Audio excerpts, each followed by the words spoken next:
Hey, it's Ryan Reynolds, and I'm here with Keith, co-star of my upcoming film, If, only in theaters May 17th. Do you want to tell people the big news?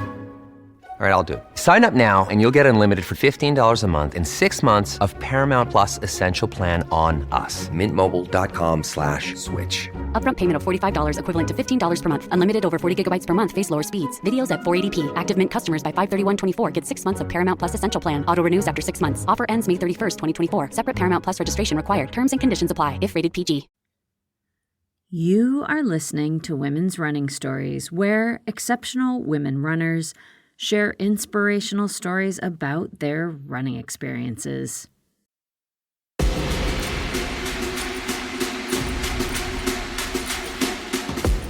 So it's the last lap of the race, and I'm like, okay, just get to the line.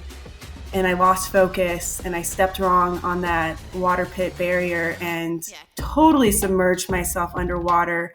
But you know what? I got right back up and I just went for it as hard as I could, because I just felt like I worked so hard for this moment and I wasn't going to let that get in the way of me qualifying. And so that was so special for me. And that was when I realized, hey, I'm back. My name is Carmen Graves. I'm a professional track runner for Oiselle. I'm a wife, a dog mom, a coach, and a race director. Yes, this episode features track racer and steeplechaser Carmen Graves, who races for Oiselle. She is here to tell her story, which does indeed pivot on this key event which took place in 2021, where she did indeed fall into the water pit on the last lap of the steeplechase, and she got right back up to finish with a time that was fast enough to qualify for the Olympic trials that same year. This key race was both years in the making, and it set Carmen on a path that's been unfolding ever since. What brought her to that moment and what's happened in the years that followed is what she's going to get into, leading all the way up to today as she ramps up for the 2024 Olympic trials. But before we hear more from Carmen, I want to welcome you to Women's Running Stories. I am Cherie Louise Turner. I am the host and producer of this podcast. And thank you so much for being here. And let's just get into it. So yes, Carmen is a professional track racer, and she does specialize in the steeplechase. And I want to take a moment to recognize how uniquely challenging this event is. So I'm just going to bring in Carmen here to describe it for you. The steeplechase is a very unique track event. It's a pretty brutal race. A lot of things can happen in the steeple. It's 7 laps around the track, which is just under 2 miles. And every lap, you'll jump over a water jump and you'll go over 4 other fixed hurdles. The hurdles are different. They take up about 4 lanes. And if you hit it, you're going down. They don't move.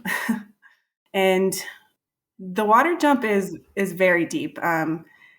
If you miss the barrier, if you don't hit it just right, you could end up being totally submerged underwater. So you have to be fearless to do the steeplechase. Anything can happen, whether it's in your control or out of your control. You can get tired and hit barriers. You can go down in the middle of the race. Someone else could go down right in front of you. So you have to be super alert the whole time. And you're constantly just looking to the next barrier. So it can be really intimidating. Going into a race, you have to be really, really focused and prepared. But also you have to be relaxed and know that, whatever happens, you'll be ready for it. Yeah, so steeplechasers run as fast as they can for 3,000 meters, which is just under 2 miles, and they race that distance while also negotiating very unforgiving barriers, one of which sits right before a water pit. And if you have never seen an empty steeplechase water pit at a track before, I encourage you to go find one and see what it really looks like. They're big, like bigger than you might imagine. And I say all of this to emphasize that this really is an intense, technical, wild event. And this is what Carmen is great at. And she has been doing it for a long time, just over a decade, in fact. And she continues to improve, which at 33 years old is not what she'd expected. Carmen has had, and well, she still does have, every intention of doing what so many competitive track racers do. The plan has been to switch to longer road races as she gets older. Track is really tough on the body, and the top-end speed necessary to be competitive on the track typically starts to fade as athletes age. I mean, most of Carmen's competition, they're solidly in their 20s. But there is no exact age when any one athlete is going to start to get slower. So the question for each individual is, when will that happen for me? In Carmen's case, she hasn't gotten there yet. So, despite the fact that Carmen did not expect to be racing the steeplechase several years into her 30s, she is still at it because she is still getting better. In addition, while Carmen is definitely motivated by achieving big goals for herself and chasing faster times on the track, that's certainly not the only reason she keeps showing up. Carmen is African American, and most of the women she competes against are white. Most Black female track athletes in the United States focus on the sprint events, the 100, the 200, the 400-meter events, as opposed to the middle distance events like the 800, the 1500, or the mile, or longer distances like the 5,000 and the 10,000-meter events, or the 3,000-meter steeplechase. And this reality, it has had an impact on Carmen's racing career.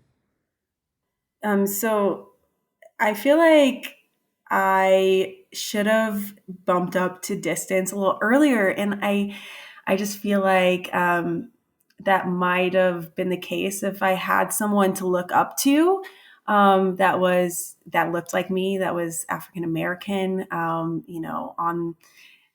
in the field. My role models were Allison Felix and Sana Richards-Ross, and they ran the 4 and the 2. So for me, I think it took a little bit longer just because I didn't see people like me doing the things that I might be good at. So for me, I really just want to put myself out there. I want to be on starting lines for, little Black girls to see, like it's not all about sprinting. Like you can try different things. And if you're interested in running distance, like you can do it. And I think it's so important. You don't realize how representation can affect so many people. So that's like my goal is just to, be that person for young athletes. Carmen is representing, and she continues to thrive. But it hasn't always been that way. Far from it.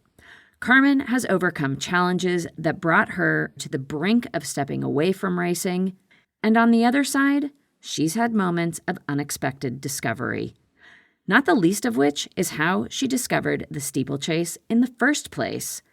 And that is where Carmen's story will begin. A few last details, though, before we get into it. Carmen does use some shorthand when talking about different events. Like she mentioned the 2 and the 4, she was referring to the 200 and 400-meter races. Similarly, she'll mention the 15, which is the 1500. That's just under a mile. And she mentions racing at BU. That's Boston University. This school is well known for having a really fast indoor track. And yes, some tracks are definitely faster than others. This is especially true when it comes to indoor racing. Also to know is that track does have 2 distinct seasons. There is the indoor racing season that happens over the winter, and there's the outdoor season, which happens during the summer. Indoor racing is held on 200-meter tracks, and outdoor racing is held on 400-meter tracks. One final point here is that in track racing, for most events, you have to meet a certain time standard or qualifying time. The more prestigious the event, the faster the qualifying standards are. Two big events on the U.S. calendar are the National Championships and, every 4 years, the Olympic trials. Just making it into these competitions, especially the Olympic trials, is a huge accomplishment all on its own. All right, now we are ready to get into it. Here to tell her story, beginning with her first steeplechasing experience, is Carmen Graves. The first time I raced the steeplechase was pretty interesting. I honestly just did it for fun. It was a home meet at my track in college, at Roanoke College. And I kind of made a deal with my coach. I was like, if I make it to nationals, can I please pick what I do at the home meet? And so I made it to nationals. He let me pick. And of course, I picked the most random event, the steeplechase, mostly because I thought it was so funny that people jumped over water pits. And I just thought it was such a ridiculous race. And I was like, I really want to try it. All my soccer friends came out to watch, and it was kind of like a big joke. And then I realized I was really good at it. So my coach almost didn't let me race it because, he thought I might get hurt. So I was like, hey, if I can jump over this hurdle right here, if I can do one water jump and show you that I'm talented, or I'm at least athletic enough to do that, can I race? And then he agreed. So the day after the race, we went on a run. I didn't really think much of it. And he was just like, oh my gosh, you're so good at the water jumps. You're so good at the steeple. I wish I had more time to develop you. But it was my senior year, and I had probably another month left. And so that was kind of what I thought was the end of my steeple career. So I kind of left the steeple on the back burner. I graduated from college. I didn't really think I was going to run ever again, but I got really bored, and I feel like I've been an athlete for so long that I needed something to kind of fill that gap. So I started just running 5Ks on the track, and realized that distance was kind of my niche. I felt like I didn't waste a lot of time doing sprints in high school and college, but probably could have been a little bit further along if I started distance earlier. So it was fun and exciting to realize that I had a natural ability to do distance. And I saw a lot of really big improvements after college that first year, and connected with my college coach. And he ended up talking me into doing the steeplechase again. And so I was like, why not? Let's try the steeple. Ended up running, I don't know, maybe 10, 20, and then tried it again and got better, and ended up qualifying for my first outdoor USATF champs in the steeple, running just under 10 minutes.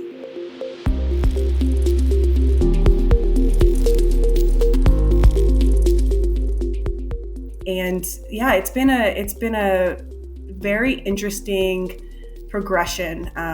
In 2016, that was my first Olympic trials in the steeple. I barely made the qualifying mark. I raced way too much just trying to chase that mark, and I barely made it in. I was dead last, and I ended up hurting my foot during the process of just trying to qualify. But I was just happy to be there. I just wanted to experience being at the trials for the first time. And it was definitely, I thought that was my breakthrough. I'm like, yes, I made it to the trials. I'm going to get sponsored. Everything's going to keep progressing. And the exact opposite happened. Definitely found that staying in the sport was much harder than I expected, and progressing was much harder than I expected. Carmen was facing unexpected external challenges, and there were also internal pressures building that had been plaguing her for years. Racing anxiety is very interesting. I used to be paralyzed from it in high school. Like I couldn't eat all day. I would have like nightmares before the race. I would hope that, on my warm up that like I would twist an ankle and I couldn't race. Like just ridiculous race anxiety. And just exposing yourself to those situations makes it a little easier the next time. But in college, it was the same thing. I would get so anxious and feel like my worth was tied into my results, feel this pressure that I was only putting on myself. My mindset was just off. I would show up to races and I would just have panic attacks. I couldn't finish a few races in 2018. I was just so afraid of failure. I didn't feel like I belonged, just lining up on the starting line and just feeling like I just didn't belong there, just because I just didn't look like everybody else, and I wasn't running well at the time. So it just felt like I was wasting my time, which really hurt my running, and really fell out of love with running until 2020 when the pandemic hit. And I actually the pandemic really gave me time to reflect on things and to heal some past traumas that I didn't really realize were there. With the kind of like the civil rights movement that happened, George Floyd, and it just made me realize how much trauma I have had and I've been keeping in, and it just feeling like I didn't belong in the sport because I was African American. And it just like that moment in time, I was able to bring everything to the surface and heal. And I felt like, I was just a new person. I was able to, just become a better me. And that always reflects in, performance and running. That's when I kind of like fell back in love with running again, because I was furloughed from my job and I had more time just to reset my nervous system and go out for a run without rushing to work or feeling obligated to get in a workout. I just ran to run, and that's what I needed to do. And when World Athletics decided to postpone the Olympic trials to 2021, that's when I decided, I'm like, hey, I could do this again. And I think that just taking a step back and, being like, this race is really important to me, but, it's not indicative of who I am as a person. And I think about the people that really, they care about me as a person. They want me to do well, but they really don't care if, I run a few seconds faster. They just care about my happiness. I think also just being able to, be a well-rounded person. I work, I do other things besides running, and it's a plus if I can, run well, but it's not everything. And I think mentally, it's just getting into a new mindset of, I can do this really hard thing and a lot of people can't do it. And I just feel like that's so special to be able to do really hard things, and the anxiety kind of goes away. And I feel like I get those race nerves, which are like those good energy nerves, but this outside pressure is not there anymore. And I think that it's really important just to change your perspective.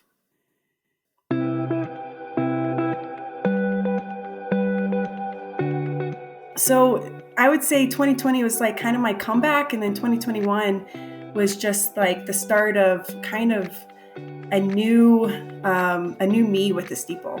It was after the pandemic, and I'm a new person, a new runner.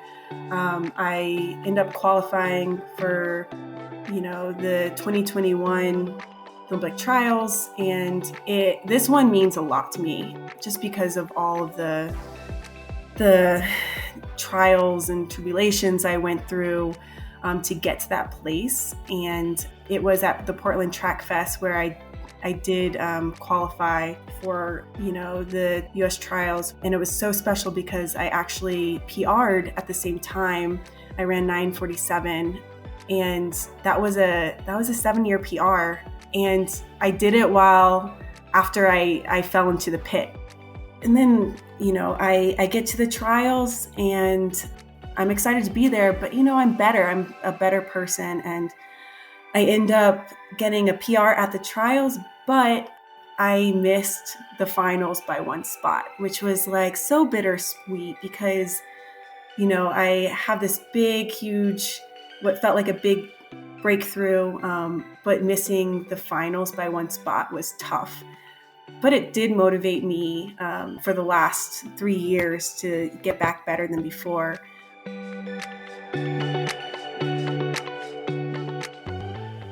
Yeah, there's definitely been some big changes over the last year, but I feel like they're so necessary.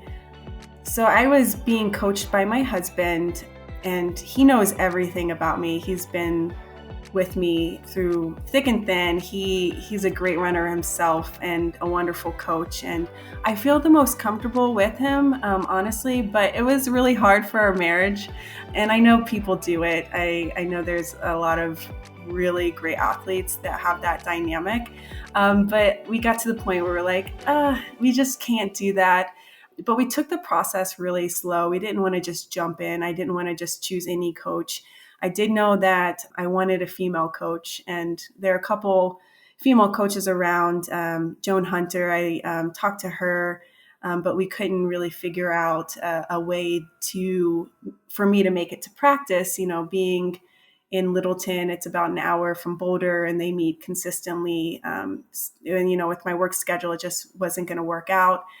But I had been training off and on with Molly Shiguru, and she suggested Julie Benson. And I just took it really slow. I did a couple workouts with Molly, and eventually was like, I think I want to talk to her. So I reached out to her, and she also took it really slow. She's like, you're doing well. Like, are you sure you want to do this? But just had a really great conversation with her, and I felt like we were on the same page. My husband, Sean, and coach at the time, really liked her too. So I just went for it. Oh, a female coach was really important to me. I personally just work better with women. I feel like, they're just, Julie was super straight up, straight to the point. She doesn't sugarcoat things, and that's what I needed.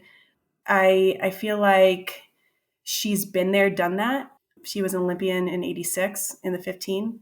She knows what it takes, and she just makes me feel comfortable. I can talk to her about things that I might not be comfortable talking to with a male coach. I felt comfortable talking to my husband about most things, but I think it would have taken a little bit longer to get to that place with a male coach. I think it's just really important to me. I think there are a lot of really, really good female coaches out there that do the dang thing. And I feel like there's not enough out there, especially at the professional level. And it just was a perfect fit. And along with that came some really awesome training partners. Maddie Borman, who also runs the steeple. She hit the world standard last year running like 9:22. And it's really great to train with her and Molly, who is a 1,500 meter runner. She's got that speed. Skyland Webb just joined our team too. And, it's interesting. I'm the oldest one. I feel like the mom, but I just feel like I need the younger girls to, kick my ass and work out sometimes. And I think it's been paying off so far. It's nice to have people to catch up with. During our warm up, I totally forget that we're doing a workout. I'm just trying to know what they're watching on Netflix, what's the hottest new gossip, and then getting through the workout, it's a lot easier with my teammates, seeing that they can do it. And also just like, if I have a bad day, they're just like, oh, forget about it. It's all good. Yeah, it's a nice change because, throughout college and, the beginning of my post-collegiate running career, I was doing everything on my own, which was, I didn't realize how big of a grind that was. And just bringing that social aspect to running is super important and super special. And, I feel like I'm a part of something bigger than myself. But yeah, that's kind of the reason why I changed coaches, and I feel like it's been beneficial so far. It was challenging at first, changing, different workouts, and I didn't really know where my fitness was because I didn't know what to compare it to. And there were a lot of workouts where it just felt like I wasn't succeeding. So, going into indoor season, I ran a 3K at BU, no expectations whatsoever. I had no idea what fitness I was in, and ended up running a PR of 9:01. And so I think everything's going well. I think it's working. It's still like kind of confusing to understand where I'm at because this is just my first year with her. So, but I've just, been staying positive, sticking to the plan. And you never know when you're going to have that big breakthrough performance. You got to put yourself out there. And you also have to be prepared to fail.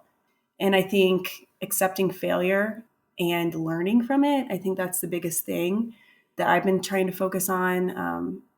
I didn't finish as well as I wanted to at the US indoor champs in the 3K. I learned a lot about myself though. I learned that maybe I need to focus more on pace changes. So I think it's just not taking failure personally. It's learning from it. I mean, I was laughing at myself at indoor champs. I was like, wow, that was bad. Like I don't take it personally. And, you just gotta take nuggets of what went well and what didn't go well and just be a better runner after that, and move on. Like there are other things that I want to focus on. I'm excited about outdoor, and it's just, taking those little nuggets of information and using it for your advantage.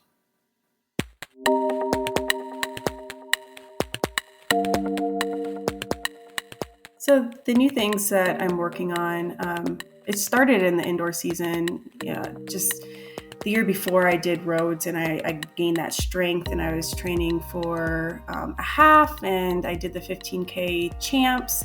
So it's definitely a lot of different training. This year we focused on more shorter stuff like speed because I felt like that was my weakness. So we're going to continue with that streak of things, maybe jump into, like a 15, see if I can, lower my time in that. But yeah, just staying consistent. I mean, I've been in the sport for a long time, and I think I've realized the way to stay healthy and motivated is just really small steps at a time. I haven't had any major injuries, knock on wood, for like 5 years. And I think that's the biggest thing, is just like talking to your body, listening to it, and understanding when you might need a break, when you can push a little harder. So I think it's just about being consistent and progressing at a pace that I'm comfortable with, and just being steady in that. And I think that if I keep doing that, then there's no reason I shouldn't get to where I want to be. So the goals for this next trial is 2024. I want to make finals, and I want to be right there with the best of the best on the last lap, to hopefully make a team. And yeah, I've just been progressing every single year, which is so funny because I make a joke every year. This is my last year steepling. This is my last year steepling.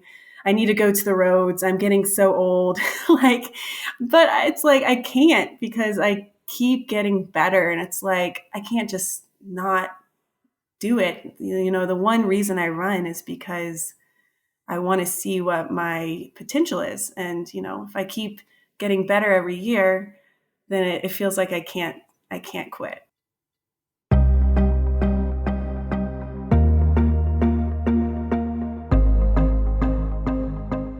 That does bring us to the end of Carmen Graves' story on the podcast. But there is certainly more to come from Carmen, so join me in following her on social media and keeping up with how her racing unfolds this summer and beyond. You can find links in the show notes to Carmen Graves on Instagram and to her website. I want to thank Carmen so much for coming on the podcast. Thank you, Carmen, for sharing your story and also for continuing to show up and represent. I also wanted to mention a few other things about Carmen Graves. Like she mentioned, she does have a full-time job. Carmen works in the nonprofit sector as a program advisor for the Center of Work Education and Employment. And in the running realm, she is very active in her local running community. Carmen and her husband, Sean Stetler, co-founded Denver Athletics, and this is an all-inclusive community running club that welcomes athletes of all ages and abilities. And in addition to building the running and track community in their area, Carmen and her husband put on all-comers track and field meets, and last year, in 2023, they held 7 meets, which is just incredible.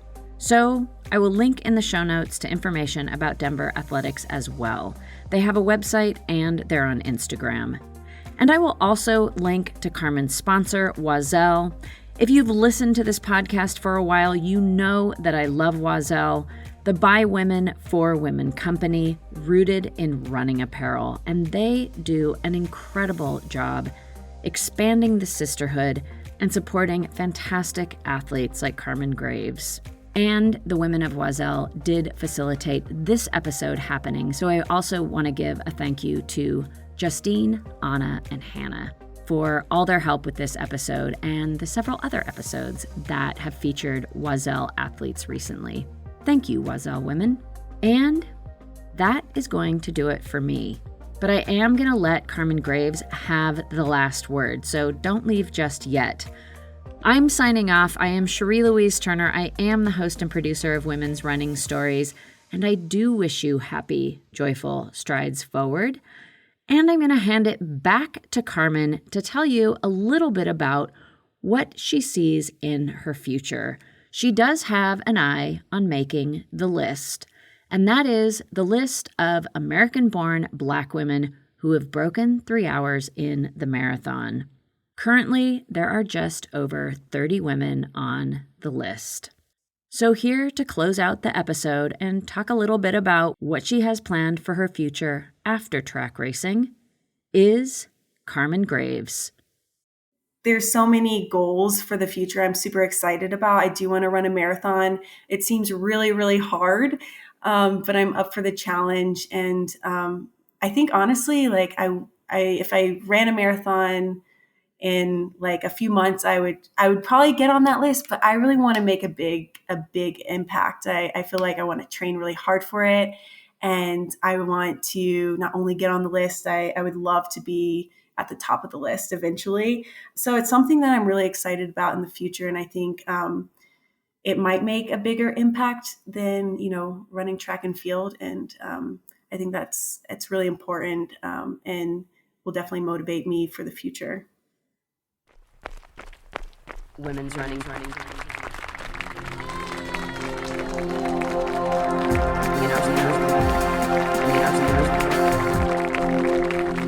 Women's running stories.